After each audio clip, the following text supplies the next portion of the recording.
Palang kamukha niya. May medyo pa siya. May medyo pa siya. Magandang araw po. Sino ba si Kenneth? Nagpapasalamat po ako sa lahat po na sumama po ngayon dito. Sino ang Kenneth ang At malaki? Si Kenneth pa. nalalaman dyan po nasan po kayo sa iba po ay nagiligtas po kayo dyan. At Si Kenneth. huwag po kayong mag-alala sa amin kasi po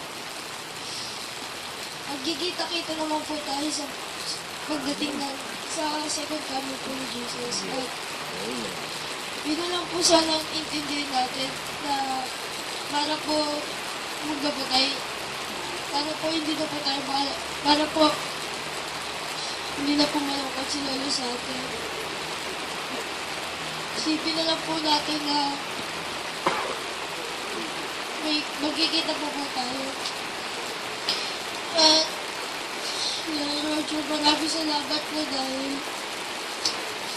sa lahat po ng pagmamahal na ginawa niyo po sa amin.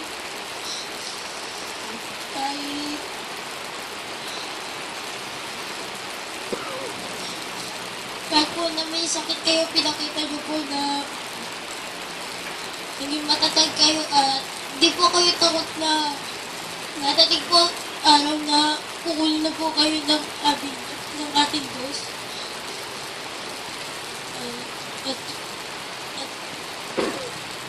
At Lala Roger, sana po ay maging masaya na po kayo dyan.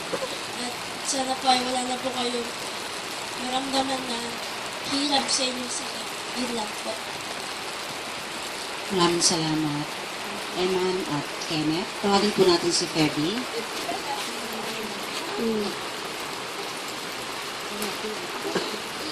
Meron pa po bang nais kong tawagin din po ang mga sa magkakapatid din po?